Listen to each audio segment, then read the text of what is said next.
escada é uma construção que serve para fazer um deslocamento vertical. Nem sempre é assim, mas tem um jeito de facilitar tudo isso. Elevador? Não.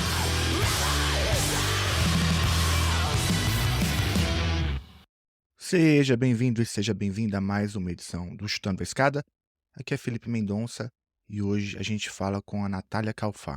Oi, pessoal, tudo bem? Eu sou a Natália Calpá. É um prazer estar aqui com vocês, com o Felipe Mendonça, no Chutando a Escada. Eu sou cientista política, secretária-geral do Instituto da Cultura Árabe e pesquisadora do grupo de trabalho sobre Oriente Médio e mundo muçulmano na USP. Muito obrigado, Natália, por topar conversar comigo de novo, né? Você já esteve aqui falando do livro sobre o Estado Islâmico com Augusto e agora volta aqui para falar sobre Líbano, que é o objeto das suas pesquisas desde o mestrado, não é isso? É isso. Talvez um pouquinho antes. Até antes, né? Talvez um pouquinho antes, quando eu fiz uma pós em Uhum, Relações Internacionais, Política e Relações Internacionais, na Escola de Sociologia e Política. uhum. Então lá eu já comecei a dar uma olhada no Hezbollah. Certo. Depois tem uma dissertação também, trabalhando o Líbano, e também uma tese, eh, intitulada Veto e Governança de Minorias em Regimes Consociativos, Evidências do Confessionalismo da Coalizão no Líbano. E, assim, tem muitos artigos, muitas intervenções. Infelizmente, a conjuntura não ajuda, né? Imagino que você seja chamada para falar de assuntos não muito fáceis, considerando essa fase, dos ataques de Israel, que enquanto a gente grava aqui mesmo, eu tô olhando os jornais, enfim, o sul do Líbano foi invadido ali pelas forças de Israel, e o Irã revidou com inúmeros mísseis, e a gente não sabe exatamente qual a dimensão do ataque, se o domo foi capaz de conter todos os tiros. Mas enfim, isso pode mudar a qualquer momento. Mas para a gente entender, eu queria, na verdade, entender as raízes históricas dessa frente. Porque agora o conflito tem três frentes, né? Israel está lutando contra o povo palestino, contra o Líbano e agora o Irã abriu uma terceira frente. Essa segunda frente do Líbano, Israel tem dito, né, o discurso oficial é esse, que tem feito os ataques para conter o Hezbollah, mas eu queria dar alguns passos atrás para a gente entender melhor as raízes históricas disso. Assim, se a gente tivesse que voltar à história, até onde você voltaria e qual a importância, então, dessa, dessa trajetória histórica para o que está acontecendo hoje? Faz sentido? Faz sentido e eu só acho que eu queria, assim, antecipar um pouquinho Tá, e bagunçar a história das frentes. tá. Porque a gente está falando talvez de uma terceira frente, mas ela é uma terceira, quarta, quinta frente, que a Uhum. gente também tem a participação dos Houthis que estão atuando no Mar Aham. Vermelho. Uhum. A gente sabe que ontem Israel bombardeou a Síria, hoje no Iraque, o Hashd-Shaabi, que é o movimento de mobilização popular, está combatendo as bases americanas no Iraque. Então, quer dizer, são múltiplas Uhum. frentes, mas poucas frentes declaradas. De fato, as frentes declaradas são Gaza, e Líbano. E esse teatro, assim, desses ataques iranianos muito bem calculados, avisados, quer dizer, a primeira notícia que eu tive hoje dos ataques iranianos foi literalmente o governo americano confirmando que haveria, anunciando, né, que Uhum. haveria. Então veja, como é que a triangulação da informação acontece. Então é basicamente um ataque muito controlado, né. Uhum. Mas eu voltaria à história para responder então tua pergunta. eh, eu voltaria a história para a fundação do Hezbollah, então para o surgimento do Hezbollah, e para as razões que fazem com que o Hezbollah surja. Então, Uhum. o Hezbollah ele nasce em 1982, quando Israel invade o sul do Líbano. O Líbano ainda estava sob guerra civil, então a guerra civil aconteceu no Líbano de 1975 a 1990. Eh, então, ainda em período de comoção, de guerra civil, Israel, invade o sul do Líbano, basicamente em combate ao LP. Então, aí eu teria que voltar na história um pouco, mas Uhum. aqui eu vou me limitar a dizer que Israel invade o sul do Líbano para combater o sul do Líbano e bombardeia Beirute e tal, mais adiante, mas sobretudo porque ele está em combate com a presença do LP ali, que havia migrado. Então, isso tudo tem como base a não criação do Estado palestino, Uhum. né? A ilegalidade da resistência, a Uhum. ilegalidade da resistência armada, a migração, que ela vai para a Jordânia, depois para o Líbano, e aí então é isso que justifica a presença continuada israelense. Bom, Israel, o Hezbollah nasce então nesse sentido de se opor à presença, não só à entrada do Líbano, como diz um pesquisador importante na área, o Richard Norton, ele fala exatamente isso, né? Ele diz, bom, não é a entrada israelense, é a permanência israelense continuada no sul do Líbano. Uhum. E muitos xiitas naquele momento também se opunham aos palestinos. Então, a situação é bastante mais complexa, Uhum. né? Então, foi a presença continuada israelense ali que faz com que o Hezbollah nasça então uma, uma, uma disputa, né? Por esse território, e aí o Hezbollah vai expulsar Israel só em 2000 Uhum. do Líbano. Bom, aí tem a história política do Hezbollah, né, a desentrada da Uhum. política, a gente pode falar disso se você quiser, mas Sim, o sim. fato é que, o Hezbollah entra na política em 1992, no pós-guerra, então assim que a guerra acaba, os partidos se transferem da arena política, perdão, da arena da guerra para a arena política. O Hezbollah faz isso, ele pensa internamente se ele quer manter, o projeto de resistência islâmica e de instauração de um Estado Islâmico no Líbano, ou se ele vai querer respeitar as regras do jogo de compartilhamento de poder, essa coisa complicada aí que é o título da tese que você falou. Sim. Minorias vetando, Uhum. consociativismo e tal. Então ele decide que sim, que ele vai participar desse jogo político em 92, legislativo, e em 2005 ele obtém o poder de veto, e aí ele passa a compor também, os gabinetes, né, então o poder executivo, Uhum. sobretudo com a saída da Síria, do país. Uhum. E aí então, é basicamente isso. O Hezbollah expulsa Israel em 2000 e aí em 2006 você tem uma nova guerra, que é a guerra de julho a agosto, que basicamente, deflagra uma destruição muito intensa, sobretudo no sul do Líbano. Uhum. Em alguma medida a história se repete um pouco, Uhum. não é, Uhum. porque a ameaça da presença do Hezbollah, as disputas, a região fronteiriça ocupada por Israel, que o Hezbollah, disputa, eh, militantes palestinos que também atuam nessa fronteira. E agora, depois do 7 de outubro, essa escalada que a gente viu, e hoje, né, nesse dia que a gente está gravando, comecinho de Uhum. outubro, o primeiro-ministro libanês falou em 1 milhão de deslocados. Então, é gritante, assim, se a gente pensar que Gaza em um ano totalizou 1,8 milhões deslocados, a população de Gaza é de 2,2, então é virtualmente toda a população de Gaza, Uhum. né, estrutura quase, sei lá, 80, 90% absolutamente destruída. Uhum. Uhum. E o Líbano, 1/6 da população já deslocada em 1 semana e meia, sei lá. Então é uma situação, eh, que talvez não tenha precedentes nem na guerra de 2006. Você acha que já superou em termos de impacto, assim, em geral, a guerra de 2006? Então há quem não, impacto geral não, porque a destruição no sul do Líbano foi muito maior, Uhum. né, enfim, foram mais dias de bombardeio e tal.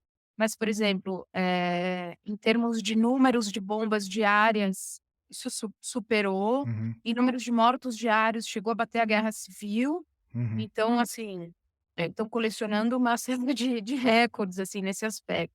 As bombas que mataram Hassan Nasrallah, por Uhum. exemplo, são bombas de 2, 3 mil quilos. Derrubaram 6 prédios de uma vez só. Uhum. Uhum. É é impressionante, assim. Uhum. Eu vou querer falar um pouco sobre isso, mas só uma dúvida, em 2006 o Irã não retalhou, né, Não, contra. naquele momento a Uhum. guerra foi bastante Foi localizada. localizado, então esse é um ponto, uma novidade, assim. Foi a vitória de 2006 do Hezbollah Uhum. que fez com que ele virasse um maior ator, Sim. assim, um ator de grande capacidade. Foi a partir dali que começou a compor a ideia de eixo da resistência, né. Uhum. Uhum, E aí com a guerra na Síria, eh, aí esses alinhamentos foram se estruturando de forma eh, mais coesa, eu uhum, diria assim. uhum.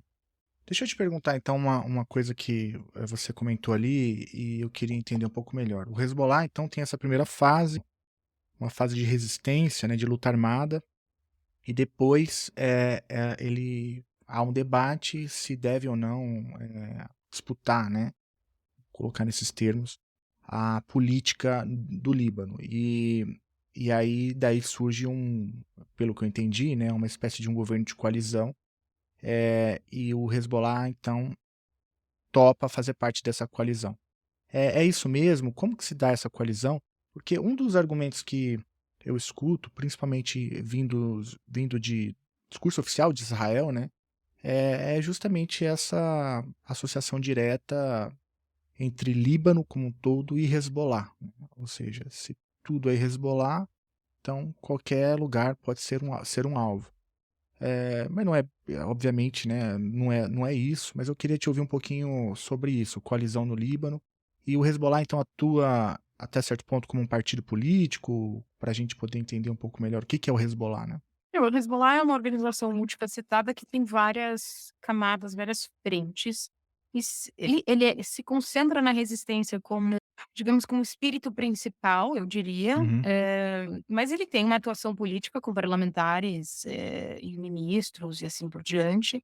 Tem pastas que são tradicionalmente ocupadas, pelo Hezbollah, pelos xiitas, mas isso também varia bastante. uhum, O que eu te diria é que no legislativo ele tem aí 10, 13% dos assentos, e nas pastas ministeriais também basicamente a mesma coisa. Eh, eh, e ainda assim todo mundo diz que o Hezbollah domina a política libanesa, e não. sequestra a política É. libanesa e tal. Bom, um pouco da tese fala sobre isso, sobre a capacidade que o Hezbollah tem de coalizão. Então o que chama atenção é que em coalizão com partidos xiitas também, Uhum, como o Amal, cristãos, como o Movimento Patriótico Livre, como o Arada, como o Tashnag Armênio, diferentes tipos de cristãos, tá, tanto uhum, maroni quanto ortodoxos, como armênios e tal, sunitas também, isso sim faz com que em algum momento ele tenha atingido uma maioria simples ou não. uhum, Então aí ele tenha conseguido em coalizão, mas isso é um esforço, transsectário, né, uhum, que cruza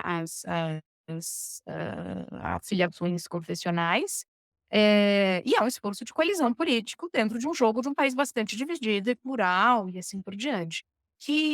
O que se argumenta é que, porque ele tem as armas, ele é capaz de impor suas vontades dentro da política.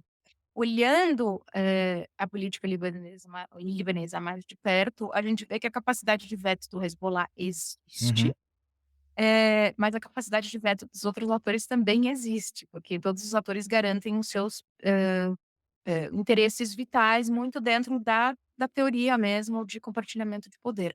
Tem particularidades? Tem particularidades. Há limites, né, nesse tipo de pesquisa, porque é possível que haja uma pressão não coberta pela pesquisa ou não coberta pelas evidências que a ciência política nos deixa e tal.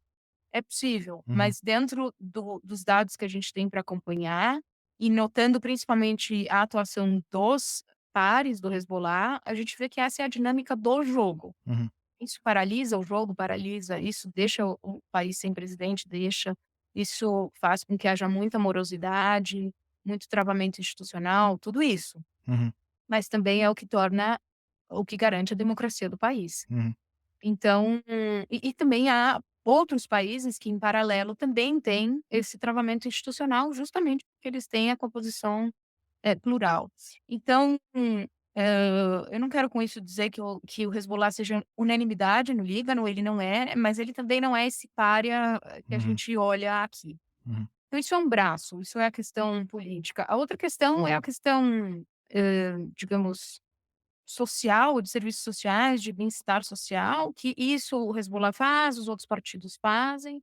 E o Hezbollah, na guerra de 2006, teve uma campanha muito impressionante nesse aspecto, porque eles forneceram microcrédito, reconstruíram o sul do Líbano, Então, assim, é uma série de exemplos de instituições de saúde, escolas, assim, tem escola para criança com síndrome de Down, né, isso é bastante capilarizado, bastante amplo esse tipo de serviço social que eles promovem. Isso faz parte do tipo de política que tem no Líbano, isso perpassa o clientelismo, né.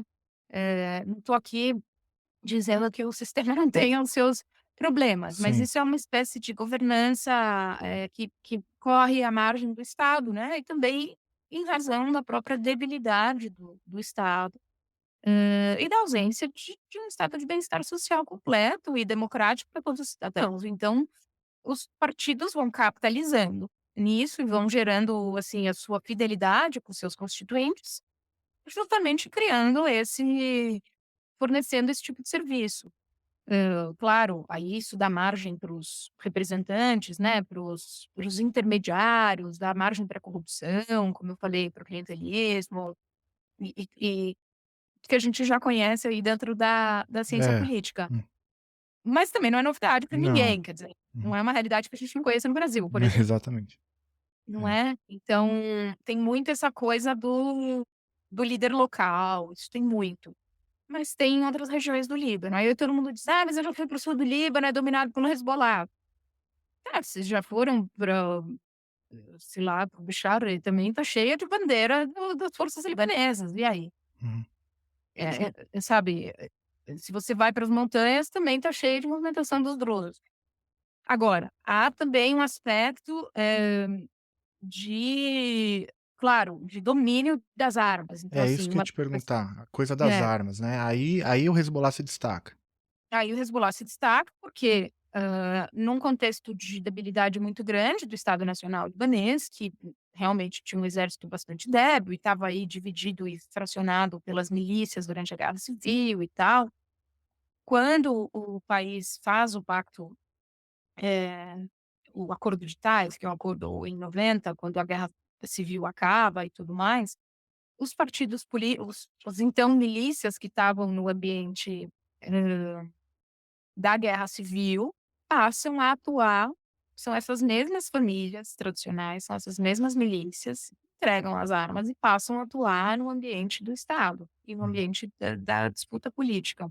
Mas uma exceção é feita para o Hezbollah, é justamente porque o Líbano, estava ocupado por Israel, que só vai sair em 2000, então mais 10 anos demorou, e 2, o Líbano não tinha um Estado, né, digamos, um monopólio do uso da força, né, Uhum. através do seu Estado. Então foi a partir disso que uma concessão foi feita ao Hezbollah, eh, e o Hezbollah mantém então, as armas, ainda sob o pressuposto de que o Líbano há regiões no Líbano que estão, invadidas por Israel ou dominadas por Israel, como as fazendas de Shebaa, que são, um território pequeno, mas é ainda uma questão muito mais simbólica do que qualquer outra coisa. E a ameaça israelense é uma ameaça presente Uhum. no imaginário libanês. Uhum. Tanto é que aconteceu a guerra de 2006, tanto é que acontece a É. guerra de agora. Uhum. Eh, então essa é uma ferida muito recente, eh, e eu não digo toda, mas boa parte da população libanesa percebe que se não fosse o Hezbollah, o Líbano já teria sido invadido por Israel. Uhum. Eh, então o Hezbollah é essa composição de coisas, atuação política, e que foi crescendo ao longo dos anos, embora não seja prioridade, Uhum. o partido fala que isso não é prioridade. Então eles não estão muito interessados em acumular esse poder. Uhum. A resistência é a prioridade, então as armas são a prioridade. E há também todo essa capacidade corre paralela ao Estado dessas instituições de bem-estar e assim por diante. Uhum. Uhum. Então é basicamente isso. E as armas, E claro. as armas, que eu acho que pelo que eu entendi da tua fala, é o braço principal e uma especificidade, né, desse governo de coalizão do Líbano, que a gente não vê em outros lugares, que é uma força minoritária do ponto de vista político ter a maior parte das armas. E o argumento, eu entendi que é justamente essa sensação constante, né, de Israel, enfim. E aí é uma profecia que também se autocumpre, né, porque Israel de fato, é como você bem mencionou, não só nessa conjuntura, mas em outras, tem agredido o sul do Líbano, principalmente, né? E a gente entra nesse Uhum. círculo vicioso. Mas, então, me parece que o objetivo estratégico do Hezbollah, ao manter essas armas, né, e ao optar por participar do jogo político do Líbano e tudo isso que você mencionou, tem por objetivo, número um, defender o país da ameaça israelense. Esse é o objetivo estratégico principal. Já o objetivo estratégico de Israel, quando mira o sul do Líbano, é exatamente qual? A gente vê o Netanyahu falar de tentar criar uma zona tampão, né? Tentar criar ali um buffer zone, uma terra de ninguém, para poder defender o norte de Israel. Como que você me explica essa questão dos objetivos estratégicos dos dois lados? A terra tampão, a zona de ninguém, né, essa zona tampão, esse buffer zone, não é bem de ninguém, né. Uhum. A sensação que dá é que é para criar um buffer zone que tem dono, Uhum. tem nome e sobrenome. Bom, enfim, eu acho que é difícil saber qual é o jogo final, assim, digamos, eh, o objetivo final, qual é a estratégia final israelense. Porque, bom, naturalmente o Netanyahu está sendo pressionado pelos moradores ali do norte, pelos colonos, para que sim, ele entre no Líbano e tanto faz a forma que ele vai arrasar o Hezbollah. Uhum. Se ele arrasar a população inteira também está tudo bem. Então essa é uma demanda da população. As pesquisas eleitorais hoje mostram que o Netanyahu está ganhando mais apoio populacional, popular, o que mostra que está pagando essa estratégia, no Líbano. Então, de fato, ele acumulou várias vitórias, né, com os assassinatos daquelas figuras pontuais, Uhum. incluindo Hassan Nasrallah, eh, mas principalmente naqueles ataques em cascata, os walkie-talkies, os Sim. pagers, depois os bombardeios, e aí ele praticamente eliminou 3 fileiras de liderança do Hezbollah, assim, isso não tem precedentes, Uhum. não tem precedentes. Então há essa demanda, há o prolongamento, do Netanyahu no governo, na medida em que ele enfrenta as suas acusações de corrupção e tal, e ele vem sendo pressionado pelos pares para não aceitar um cessar-fogo, para continuar a incursão em terra. Yoav Gallant falou, por exemplo, que ele sai do governo se não tiver uma continuidade na ação no Líbano. Então, assim, não há interesse dessas lideranças políticas israelenses de fazerem o cessar-fogo, não há interesse de boa parte da população, o que também não faz frear. O apoio, doméstico vem crescendo, a coligação política não parece estar incomodada com isso, os reféns também ele não parece estar incomodado, parece com os reféns, né, nessa altura, porque isso Uhum. também não, assim, não entrar no Líbano não resolve o problema maior ali, que é os reféns, que é a única demanda, assim, que a sociedade israelense tem significativa são os reféns. Então, assim, um pouco dessa sensação que eu tenho é qual é o objetivo final, é isso que eu me Uhum. pergunto. E se ele quer entrar por terra, ele sabe que ele vai perder a batalha por terra, porque o Hezbollah é superior nesse tipo de guerra tática, esse tipo de guerra irregular, tipo de guerra de guerrilha. Então, claro que pode ser que o cálculo dele não seja, tão estratégico assim, né, Uhum. tão antecipado, essas coisas, também uma vez que a máquina da guerra vai rodando, há o elemento também do inesperado ou da própria má decisão política, né, isso está presente, Uhum. a gente não pode negar. Uhum. Não, Agora há uma demanda narrativa também, aquela demanda expansionista israelense é, também. que em última instância é o que eu pessoalmente acho que o que explica, né, é, a ação de Israel é justamente esse expansionismo sionista.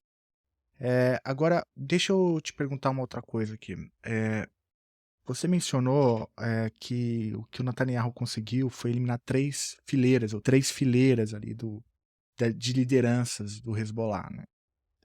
Sendo mais. E aí é difícil saber qual é o mais impressionante, né?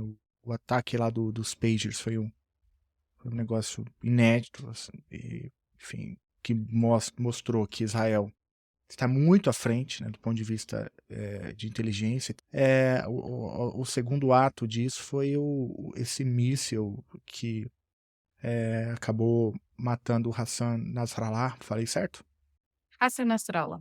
Enfim, foi um ataque, além de uso de uma bomba de grande proporção, demanda uma capacidade de inteligência absurda, né? Você acertar com aquele nível de precisão. Então, me parece que o serviço de inteligência de Israel está muito adiante, né? O que eu li antes desses dois atos era justamente em que o Hezbollah tem uma capacidade muito maior, né, do que o Hamas, quantidade de projéteis, de mísseis muito superior, uma infraestrutura muito melhor, e que seria um grande erro se Israel inaugurasse essa frente. Não só inaugurou, como até o momento tem vencido, né? E agora eu não sei exatamente qual que vai ser o próximo passo. Me parece que de fato é fazer ali um confronto em terra, né? E avançar. Mas transformando isso numa pergunta, eu acho que a impressão que dá é que o Hezbollah não tem mais uma capacidade de reação, a não ser nesses termos que você colocou, nessa lógica de guerrilha, que aí, enfim, é mais uma lógica de defesa também do território, mas não tem nenhuma capacidade de ataque ao território de Israel. É uma impressão que eu tenho lendo e ouvindo vocês especialistas conversarem sobre o assunto. Eu acho que, claro, esse golpe ou esses sucessivos golpes, né, em continuidade, assim, tiveram um elemento de surpresa, inimaginável, ninguém Uhum, previu isso, assim, que o Hassan Nasrallah está sendo perseguido por Israel e pelo serviço de inteligência há anos. uhum, Acho que desde a guerra de 2006 ele não aparece em público para fazer um discurso, por exemplo. uhum, Todos os discursos são gravados de localidade desconhecida e tal, sempre foi assim nos últimos anos. Então não é de hoje que essa ameaça existe. E não é de hoje que se sabe que o serviço secreto israelense tem uma capilaridade e uma infiltração enorme.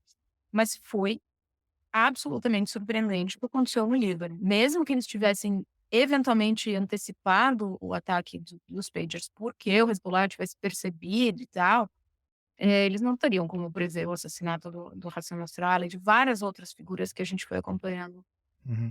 nos últimos dias. O próprio Ismail Haniyeh foi morto no Irã. Quer dizer, o tipo de sofisticação Sim, é dessa verdade. inteligência, de preparo, certamente envolve uma porção de infiltrados e Uhum, uma porção de informação privilegiada, que não tem precedentes. uhum, Então, de fato, Israel parece ter anunciado a vitória e está perto de, derrotar o Hezbollah. Mas pode ser que o Hezbollah, de alguma forma, esteja esperando, então estejam chamando Israel por essa batalha no uhum, solo, e aí pode ser que a virada aconteça.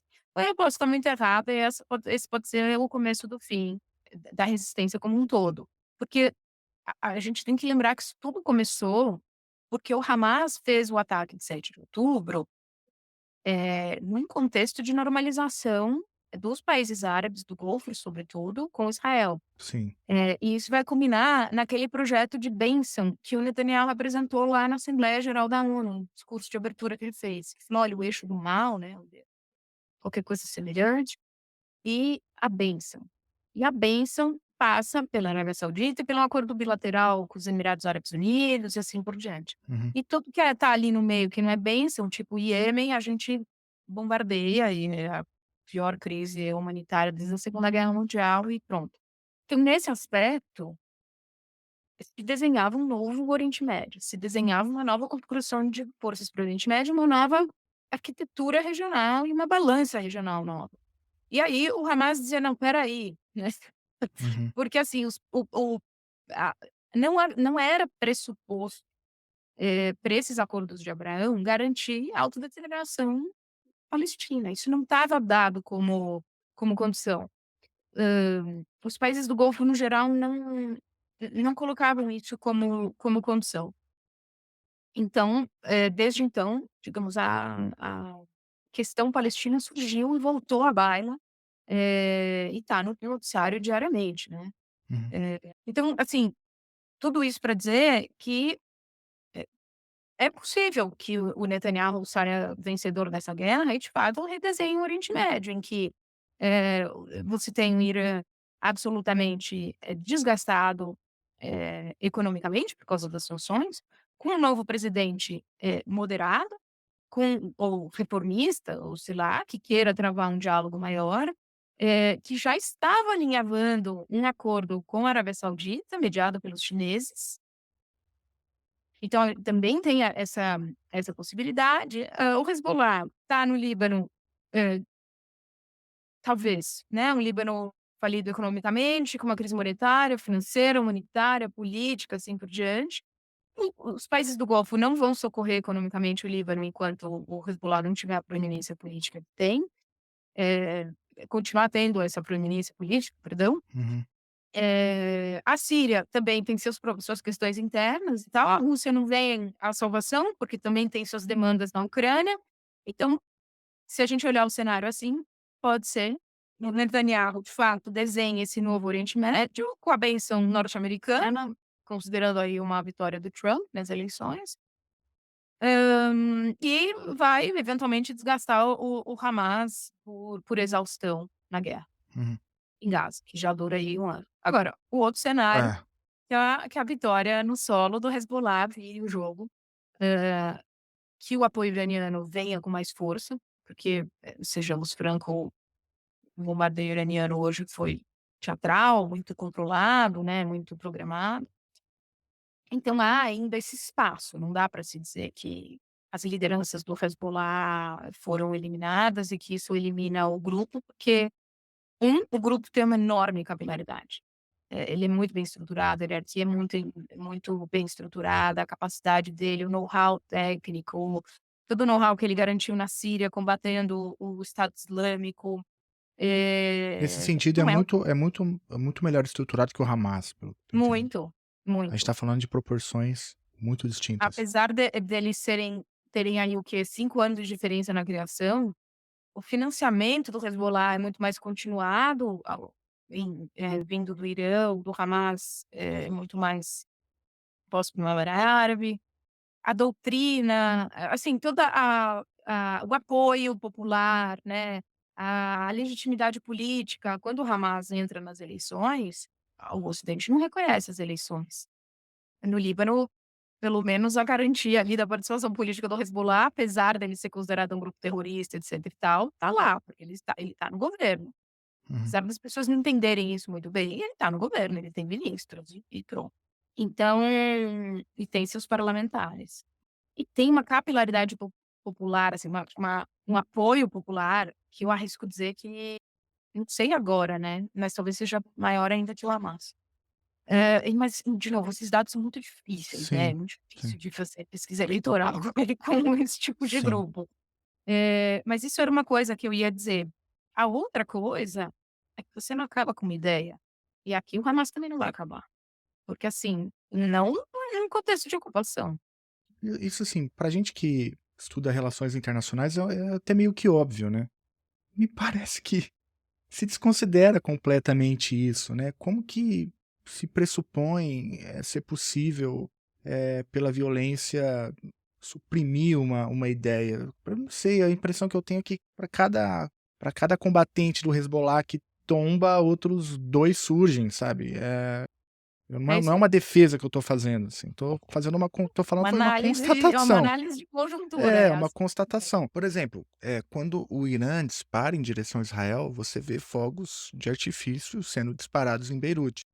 É é um sinal claro disso, né, de que não se mata uma ideia, como você Não, bem mencionou, né. não. E a gente não está falando de uma ideia nova. É uma ideia de um povo que está buscando autodeterminação e Uhum, soberania há décadas e décadas, e assim, entra LP, sai LP, entra Hamas, sai Hamas, Jihad Islâmica. Primeiro o Irã se associa com a LP, agora o Hamas. Sim, a gente vai mudando os atores, vai atualizando as narrativas, tal. É difícil, explicar por que a resistência na compreensão desses fenômenos, né. uhum. Por que isso significa dizer que você está defendendo ou qualquer outra coisa.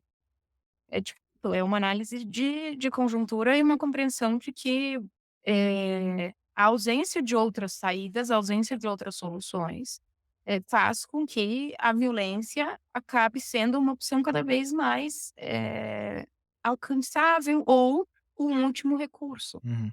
Então, Uhum. quer dizer, num contexto de esvaziamento da ONU, num contexto de esvaziamento das resoluções, das tentativas da diplomacia internacional, etc, etc, basicamente foram as armas da OLP que fizeram com que Oslo fosse assinado. Uhum.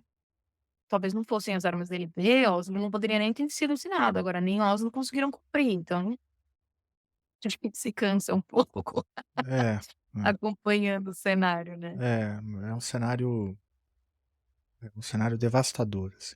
É difícil, imagino, assim, para analistas, como especialistas como você, porque a gente tenta fazer uma análise, fria dos dados, mas, assim, em última instância, né, são pessoas que estão perdendo a vida, né.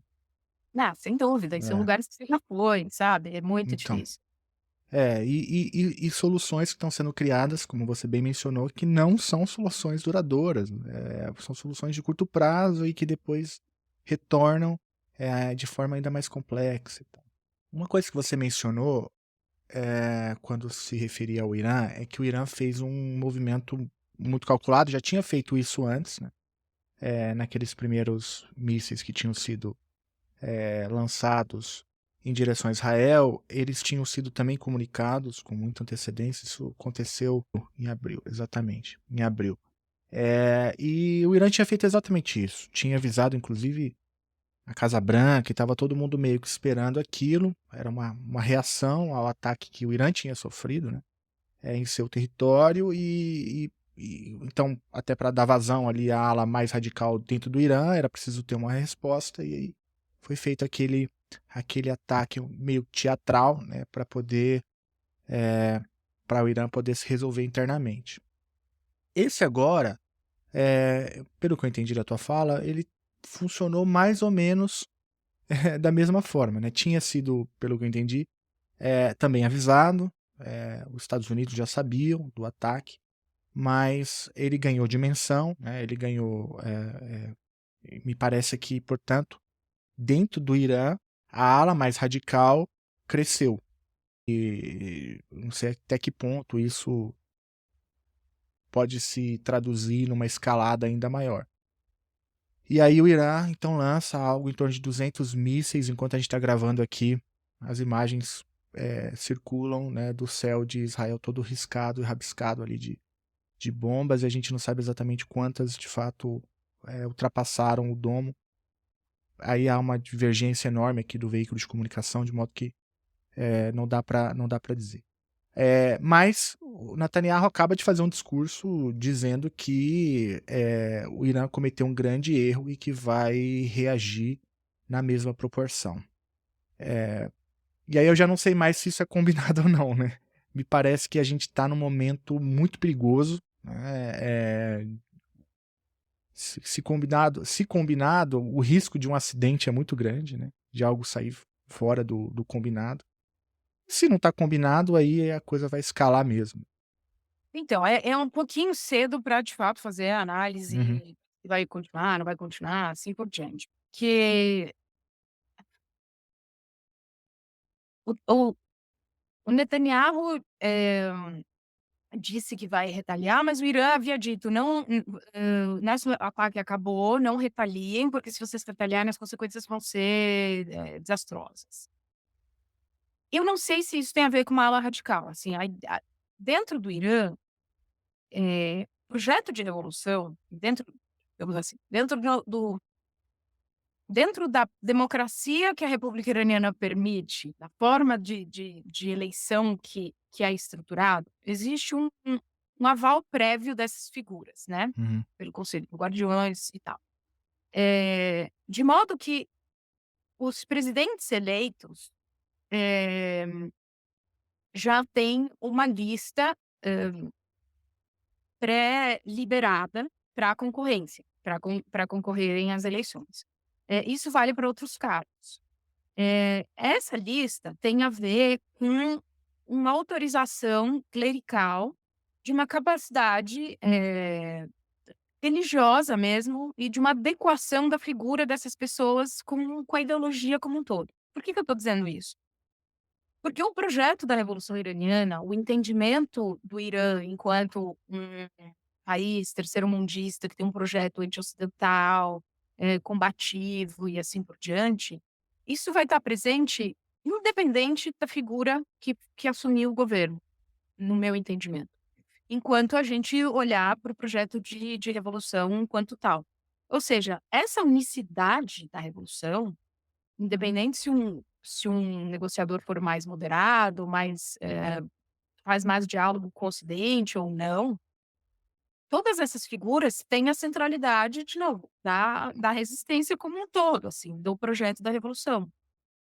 Por quê? Porque o Irã teve o regime do Shah muito bem alinhado com o Ocidente, muito entreguista no sentido dos seus recursos, né? Historicamente, o petróleo foi sempre usurpado, de acordo com o entendimento iraniano.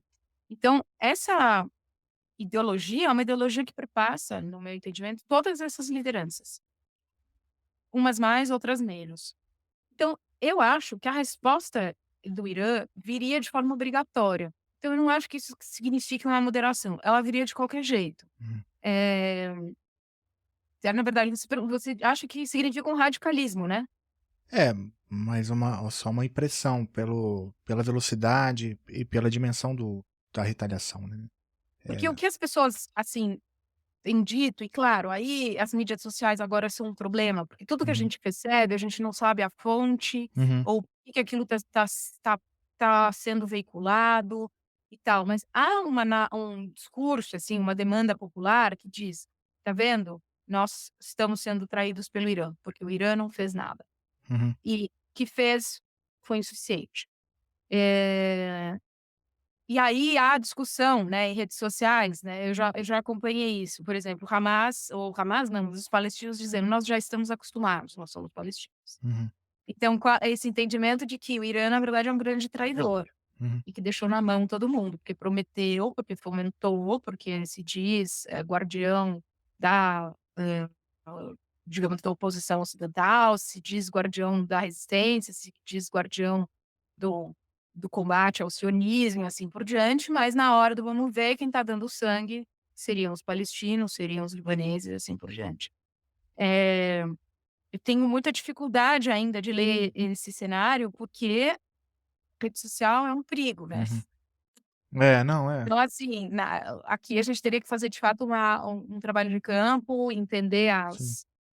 as regiões, a variação por região, o quanto esse discurso está colado a opositores do projeto iraniano como um todo, que eles existem. Enfim, aqui eu já estou entrando numa outra questão.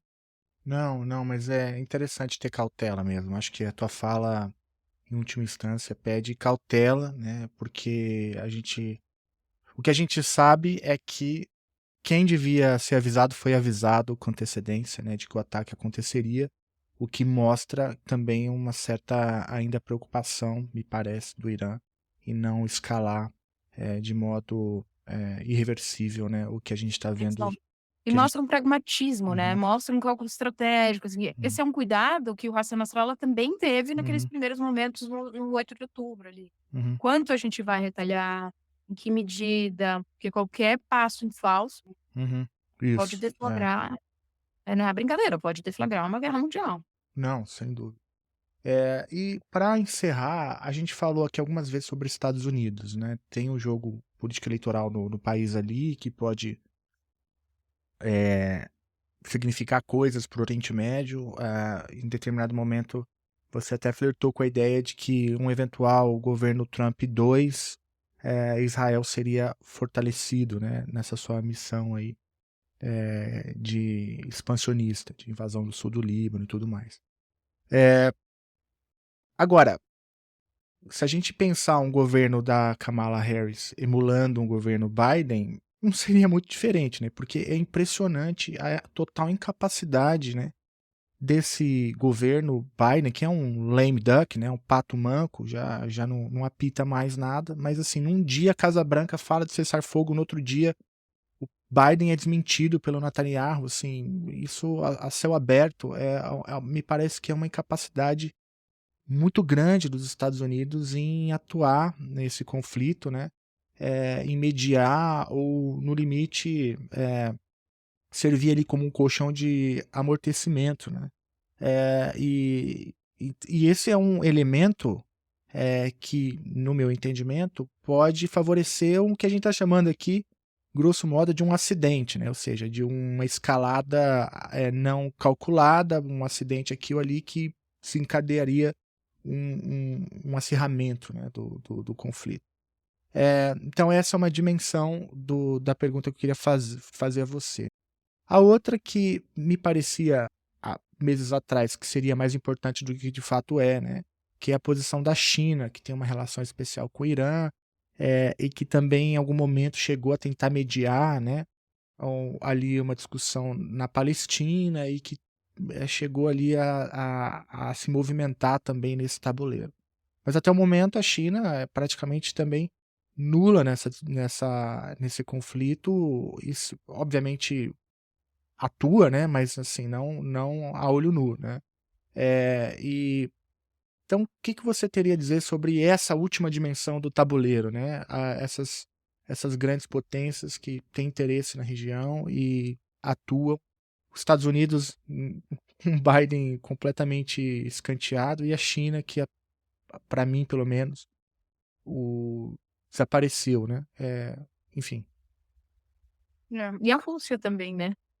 A Rússia exatamente, a Rússia também, mas essa eu acho que você deu uma explicação ali, né. Não, a Uhum. Rússia teria interesse, mas a conjuntura não permite, porque ela tem um problema bastante importante para resolver, né, É. e tá voltada para a Ucrânia, mas certamente vê com muita atenção, né, também o que acontece ali. Eu fiquei pensando Uhum. só, assim, se a gente vai fazer conjecturas, né, não fosse a guerra da Ucrânia, talvez, É, a guerra teria tido s eu outra é, resultado, eu acho né. que esse é um exercício contrafactual interessante, né.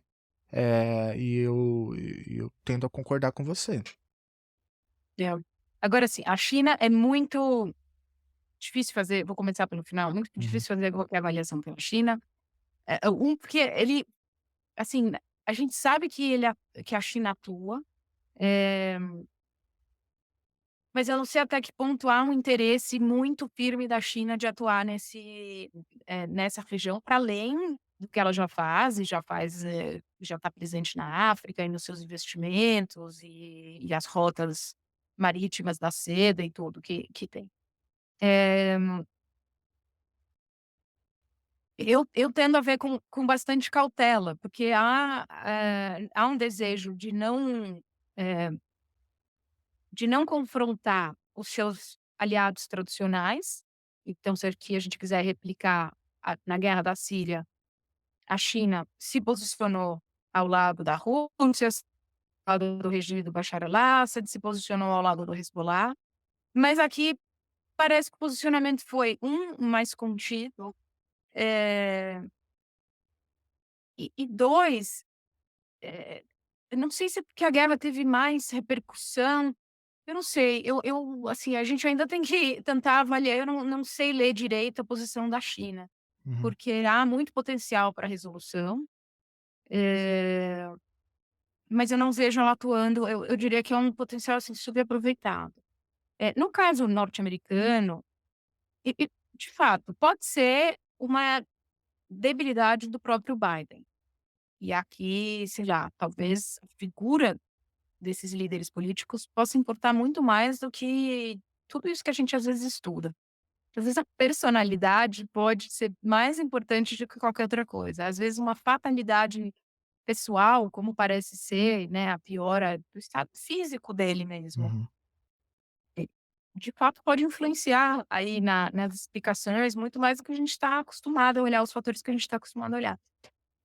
Mas assim, de novo, eu tenho a impressão que é como você falou, assim, quando fala: vamos travar um cessar-fogo e tal", e daí agora ele Pentágono anuncia que está mandando, mísseis, mísseis e soldados têm direito de, não é, uhum, de se opor aos ataques e tal. Então eu vejo da seguinte forma,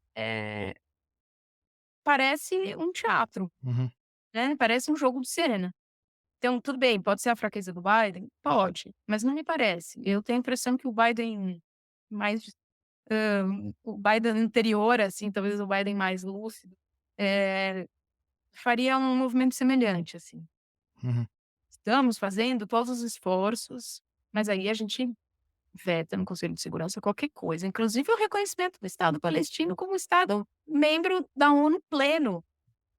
Quão radical é isso? Uhum.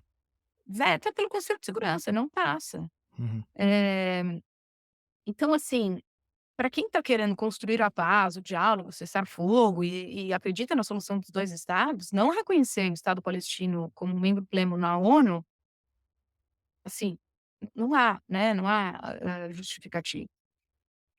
Então, um pouco é isso, eu acho que o apoio irredutível a Israel, ele perpassa um pouco esse sistema binário, norte-americano, assim, acho que um pouco independente do regime, é um pouco a mesma leitura que eu tenho para o próprio Estado israelense, sabe, independente da gente dizer o Netanyahu é de extrema direita, é o governo mais à extrema direita da história de Israel, sim, mas o problema não começou com o Netanyahu, quer dizer, o problema é a ideologia expansionista como um todo, né, e historicamente considerada.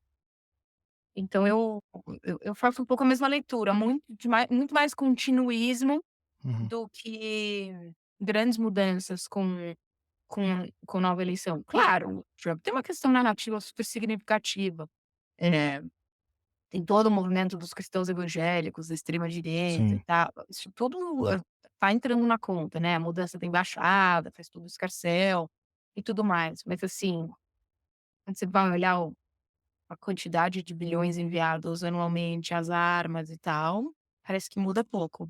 Isso numa janela de legitimidade decrescente do regime iraniano, do regime israelense. Imagine se a gente não tivesse essa oposição da comunidade internacional Uhum. e da comunidade doméstica americana.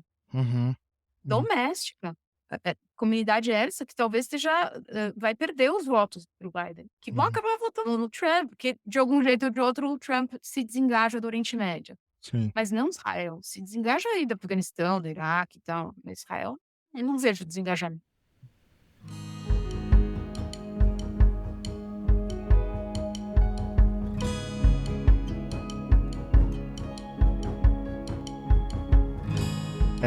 E então eu queria mesmo, na verdade, te agradecer imensamente o teu tempo e é uma alegria poder conversar com você. Eu agradeço muito o seu tempo. Obrigada, Felipe, o prazer é meu, o prazer estar aqui e, bom, que a gente possa conversar na próxima oportunidade com notícias melhores. Eu também queria muito que isso ocorresse. A primeira foi Estado Islâmico, né? É verdade. Agora, nessa conjuntura, tomara que na terceira Leve. vez a gente vai inventar, sei lá, você vai falar de uma coisa mais leve pra gente aí, falar sobre metodologia qualitativa, sei lá. Vamos falar de process tracing, né? Process tracing, N vivo, eu sei que você fala de Isso. muita coisa. Bom, no dia seguinte ao ataque maciço com mísseis contra Israel realizado pelo Irã, o Irã afirmou que encerrou a sua retaliação, salvo, claro, caso o Estado judeu promova uma ação de resposta. O Conselho de Segurança da ONU convocou reunião de emergência sobre o conflito. Já o Hezbollah afirma estar apenas no início. Houve um comunicado do Hezbollah, agora nessa quarta-feira, dia 2 de outubro, dizendo que enfrentou soldados israelenses que tentaram se infiltrar no Líbano. Já o Brasil organizou uma operação para repatriar brasileiros do Líbano. Uma aeronave da Força Aérea Brasileira já decolou da base aérea do Galeão na madrugada desta quarta-feira.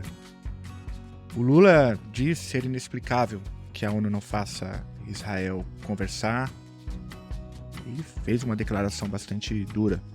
É por isso que eu sou contra e condeno o que Israel está fazendo no Líbano agora, atacando e matando pessoas inocentes, porque só aparecem nos jornais os líderes que eles querem matar, mas as pessoas inocentes que morrem não aparecem. É por isso que eu sou contra a chacina na faixa de Gaza. Já Israel, como é esperado, declarou também no dia de hoje que o secretário-geral da ONU, o Antônio Guterres, como persona não grata. Então é isso, a gente se vê semana que vem. Espero que em condições melhores. Você acabou de ouvir mais um episódio do Chutando a Escada. Para apoiar, acesse chutandoaescada.com.br/apoio.